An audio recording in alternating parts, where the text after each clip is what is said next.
So when they won the Webby, this is one of the things that they said, that people want information when we want it, when they want it, and in nice digestible chunks. And what they possibly didn't realise when they said that is that's actually really good psychology. So in order for a site to be useful, we really need to understand and digest the information. Kind of makes sense. So the reason is that although we can take in a lot of information, one estimate puts it that we handle 40 million pieces of information every second coming in through all our senses. We can only pay attention to 40 of those in our conscious brains.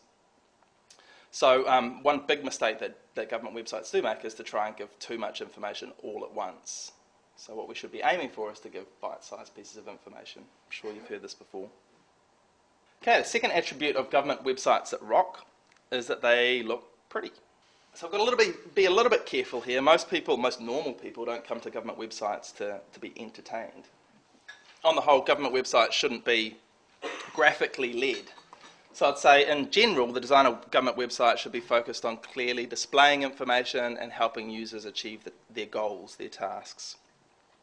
But you can still clearly display information and help users achieve their goals while still looking modern and appealing. So this is the state of Utah's website, and it's won a bunch of awards recently for its design. Let me see if I can... So this is their website. It's got all these kind of little doc elements here. It's kind of fun. Got all the social media stuff, so you can connect with them on Twitter. See all the data that they've got here. We're going to talk about that in a second. But it also helps users achieve their goals. There's lots of stuff on here. So it's kind of fun and interesting.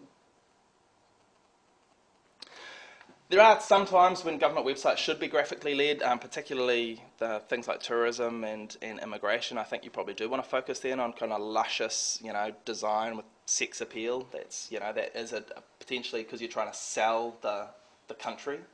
So there are times when you do want to be more graphically led.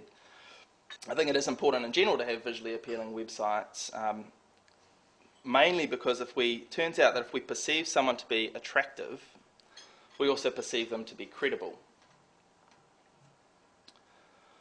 So this quote comes from a guy called B.J. Fogg. He says that if someone is physically attractive, people tend to assume they also have a host of admirable qualities, such as honesty and intelligence and honesty.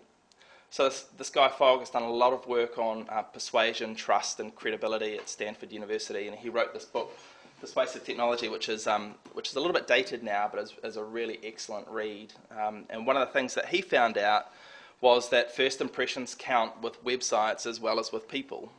So a visually appealing site is seen to be more credible. And again, this is perceived attractiveness. So what you might find attractive is different to what I might find attractive.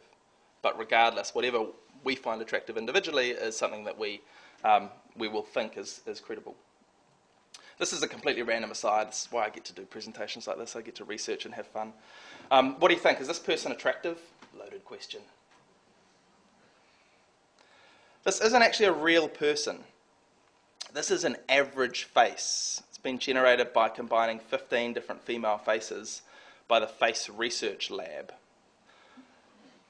So apparently, we see symmetry as pleasing. When you merge 15 different people, the differences kind of even out, we end up with a very symmetrical face.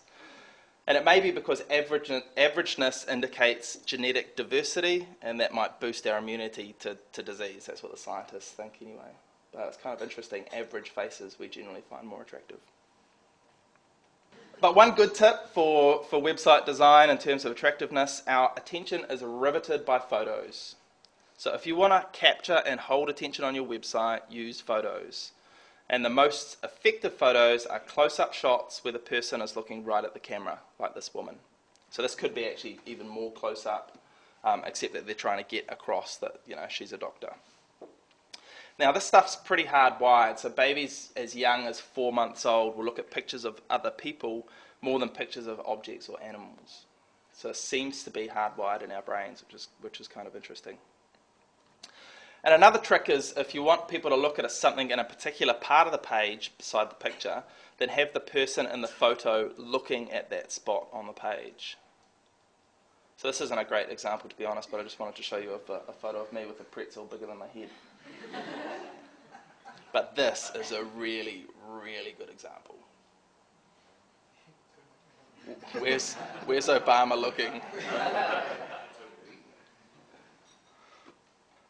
Okay, government websites rock when they're social.